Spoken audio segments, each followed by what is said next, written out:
outlet to Irving. Irving the drive, Irving the finish. Woo. Season, the swipe, followed by the slam. How many times? Welcome. Today, we're going to be talking about why the Cleveland Cavaliers are losing. Many of you may have some very good ideas as to why they're losing, but let's discuss that. And you can add your comments below about why you think they're losing and what they should do to start winning. Of course, most of you are aware of the fact that LeBron James, this is his last year for the contract with the Cavaliers, and many of you think that he's leaving. If you ask me, he definitely should leave.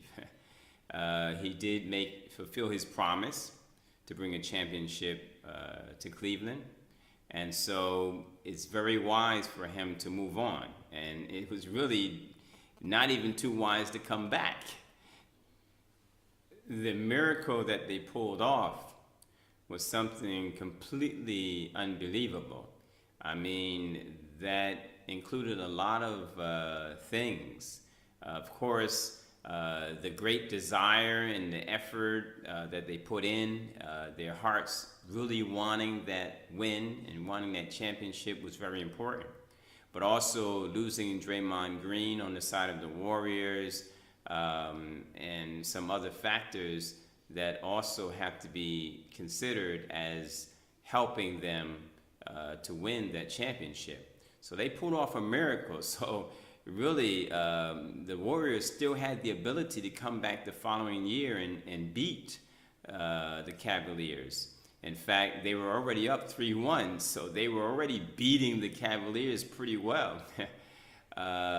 So that shows you any small changes can make a big difference. So they pulled off a miracle. Without that happening, LeBron James couldn't even claim to have fulfilled his promise. And of course, Kyrie was a very important part of fulfilling that promise.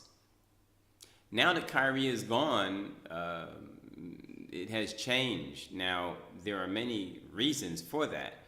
Some people may think, oh, it's just the loss of Kyrie, but it's not really Kyrie only, but it's what Kyrie represented. You have to understand that, ever since the Warriors started their path to championships with Steph Curry shooting so many threes and shooting... Fun matchup that'll be. Curry fires and hits.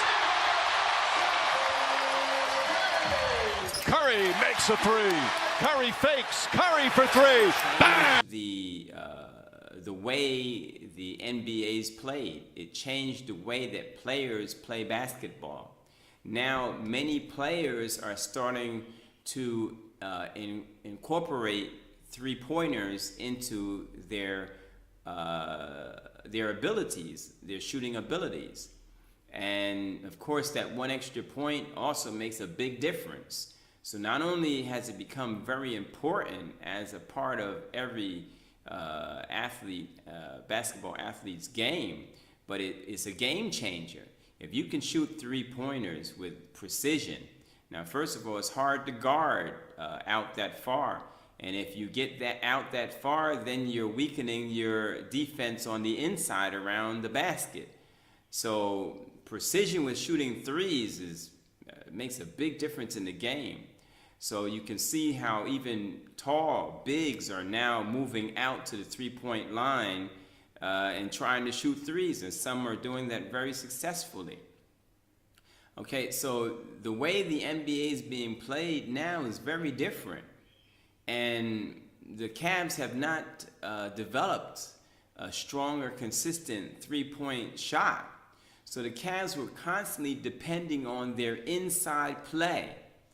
Constantly. And if you can shut down the Cavs from their inside play, you shut down the Cavs. And this is what has been happening. You see, but Kyrie was excellent at his ability to get inside. No one could stop him, you see, most of the time.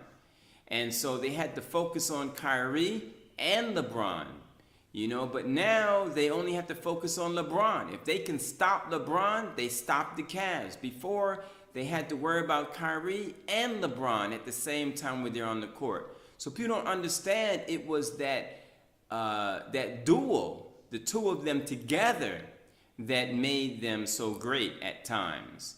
Not just one. You couldn't just have Kyrie on the court. And most of the time you couldn't just have LeBron. But there were times when LeBron was able to take over. So even it was very dangerous having LeBron on the court more than it was dangerous having Kyrie by himself on the court. All right, but together they became great together. And so when you remove Kyrie, what happens? Now you had two inside players for the most part because LeBron drove inside and Kyrie was unstoppable inside. So if you could stop the Cavaliers' inside game, you pretty much stopped the Cavaliers. Except for those times when, LeBron started getting hot on the outside, hitting threes or hitting shots, and also Kyrie getting hot on the outside. That made them even more difficult to stop. But still, you're talking about focusing on two players only. If you can stop them, then you beat the Cavaliers. So for the most part, when their shots are not dropping from the outside, they depend on their inside play. So for the most part, if people see that they're not hitting their outside shots, well, they're going to try to drive inside. So if you can stop them from the inside, you've stopped the Cavs. So it depends on what type of day they're having, what type of game they're having that day. But they didn't have to worry about anyone else for the most part. Now with Kyrie gone, all of the focus is on LeBron. Stop LeBron, you stop the Cavs. Or if LeBron just doesn't want to play, or he's having a bad day, all of those factors stop the Cavs. So right now the Cavs are very bad because they have no outside game. LeBron is not shooting a lot of three-pointers. So, and it doesn't seem like he's even interested anymore in winning. Maybe towards the playoffs, maybe he will start wanting to win. But right now we're seeing them lose by the Nets, and that's ridiculous, right? So you have to understand the reason why they're losing is because the Cavs right now are depending on LeBron for the most part, and LeBron depends on his inside game for the most part. So if you can stop LeBron from driving inside, you force him to a shot, and if his shot is not dropping that day, game over. End of the game. All right, so that's what's happening here. And the other teams that they're going up against are they're hitting their threes. They're hitting trying to change his game to be more outside. Like that. They fell last night 126-121 at Brooklyn. Fournier, and it's 8-0. Do well too, Fred. They do defend in the fast and open floor pretty good. LeBron ducks inside and scores. Isaac got him. You can see Vogel's influence, though. He wants them to run every opportunity. Fournier sticks the three with Gordon and Payton. There it grows out as well.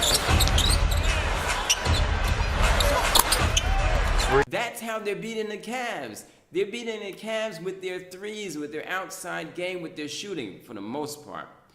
And Cavs don't have an outside. If you have an extra point every time you shoot a shot, you can pull away from another team very quickly.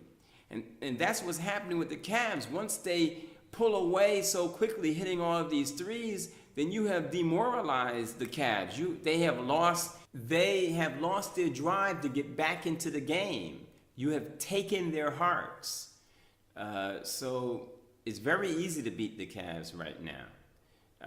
Again, stop LeBron and shoot threes. That's really what's happening.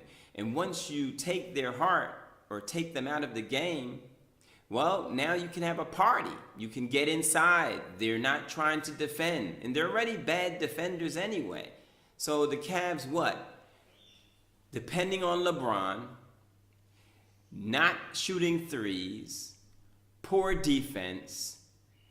And so when they lose their inside game, game over. That's it. That's it. So the Cavs, until they get someone like D Rose back on the court, D Rose can help to do what Kyrie was doing On him. for the Cavs. Rose taking Kyrie's place at that position. They go head-to-head here. Nice move inside by Derrick Rose. And Irving is shooting right about 50% from the floor. Little dance move there by Rose. Boston has gotten the lead for the first time since the first quarter. Rose the other way, trying to beat the clock. Got it! Derrick Rose! Rose, the newest Cavalier, putting it down. But he gets injured so much. That's the problem. You can't keep a D Rose. You know, at least Kyrie, he did have an injury before, but for the most part, he was there. Okay, D Rose is great for that, driving inside, and they can't stop him. But The brother of Shannon Brown. Yes. Big thing right here now in this game. They ended that third quarter with just a great thing by LeBron James. LeBron James had 6 assists, and Kyle Korver knocked in the threes. Kyle Korver right now has 5 threes off the bench. Derrick Rose, Hubie, took a shot there from Monroe. Now, I look, give him credit. He's been strong to the rim.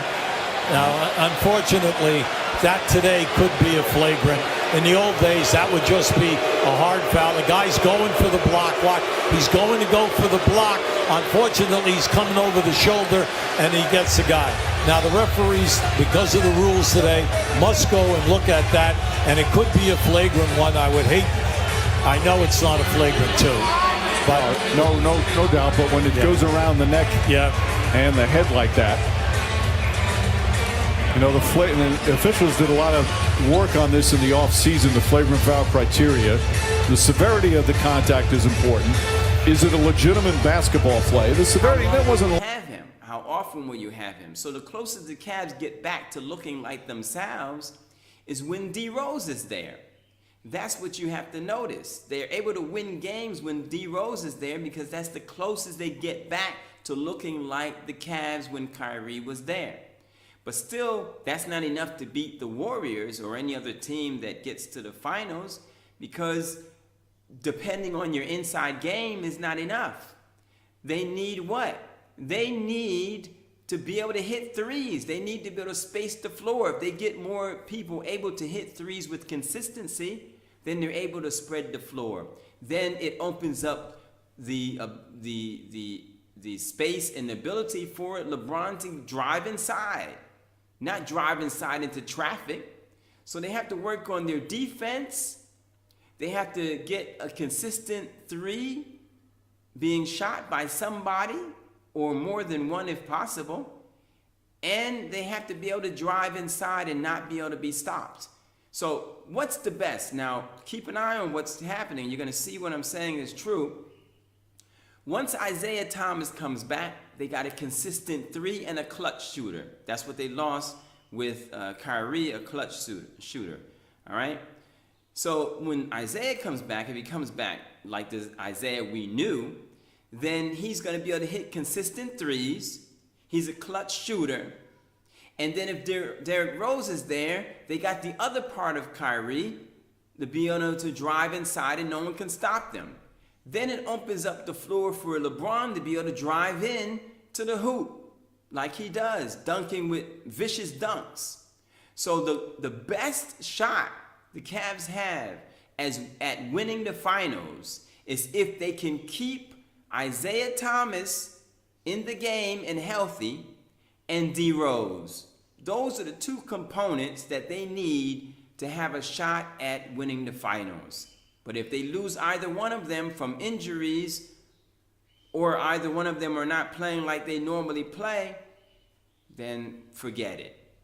All right, so right now they look terrible because teams are eating them up with threes. And they don't have great defense. The Cavs don't have great defense. So they're depending on beating teams through scoring, outscoring them. But that's not going to be enough for the Warriors or any team that beats the Warriors. They're going to also need to work on their defense. All right? And that's pretty much it. That's why the Cavs are losing, because they're not hitting threes. They're stoppable for their inside game. Their inside game is stoppable. And no defense. That's what they need. And they can get that. They can get the defense from Jay Crowder. Not as great as we want it to be. It needs to be a team effort, not just Jay Crowder. They need Isaiah and his shooting ability. And they need a healthy D. Rose. If they can get those three things going, they got a shot at the finals. Without that three combination, it's over. They can get to the finals and lose, get blown out, if they don't have those three components in place. It's that simple. Thanks for watching, and I appreciate you being here. Have a nice day.